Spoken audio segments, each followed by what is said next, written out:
प्रिय साथियों, जय श्री राधे, नमस्कारम। मैं हृदय उपाध्याय श्री जी स्टेनो वृंदावन में आपका स्वागत करता हूँ। रामधारी गुप्ता खंड 1 आशुलिपि उच्च गति अभ्यास के प्रतिलेखन संख्या 6 को 80 शब्द प्रति मिनट की गति से डिक्टेट किया जा रहा है। डिक्टेशन प्रारंभ।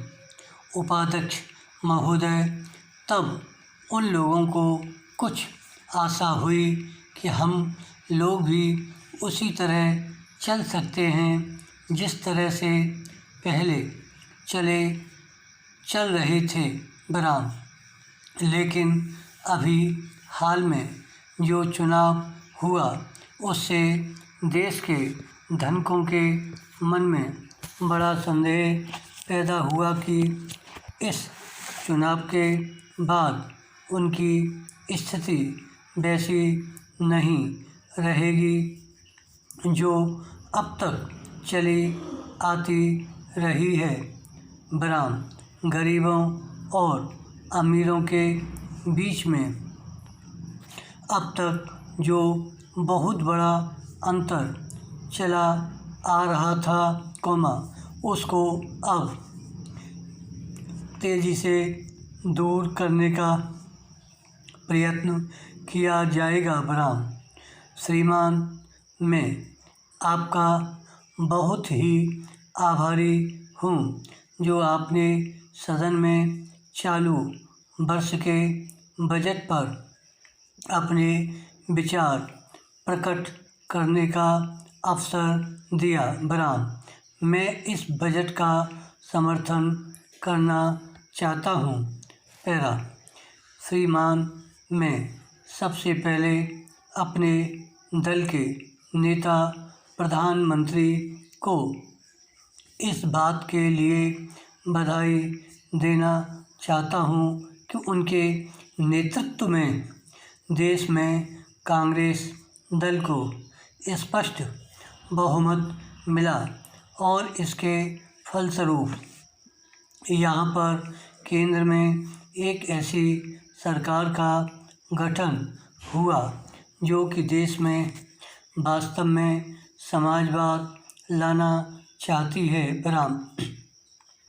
मैं वित्त मंत्री जी को इस बात के लिए बधाई देना चाहता हूँ कि लोकसभा के मध्यावधि चुनाव में जनता द्वारा कांग्रेस दल को जो आदेश दिया गया था उन्हें स्मरण है और वह तन मन धन से उसका पालन करना चाहते हैं बराम। वह आदेश था देश में सामाजिक और आर्थिक विषमता दूर करने का देश से गरीबी, बेकारी और बेरोजगारी को हटाने का और देश के जो पिछड़े हुए हिस्से हैं उनका पूरा विकास करने का बराम। साथ ही साथ इस बात का भी आदेश था कि देश के अंदर इस प्रकार की सामाजिक और आर्थिक व्यवस्था पैदा की जाए जिसके अंतर्गत जनता शोषण से मुक्त हो सके बराम।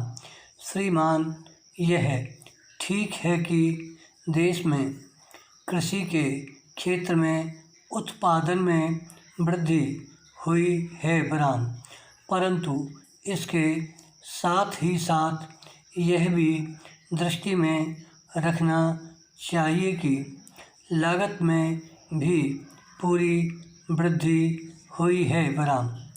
इसके लिए आवश्यक है कि सिंचाई के साधन बढ़ाए जाएं और अधिक उन्नत बीजों का प्रयोग किया जाए बराम। आज कृषकों को कृषि के यंत्र मिलने में बहुत कठिनाई हो रही है जैसे छोटे छोटे ट्रैक्टरों का देश में बड़ा अभाव है बराम।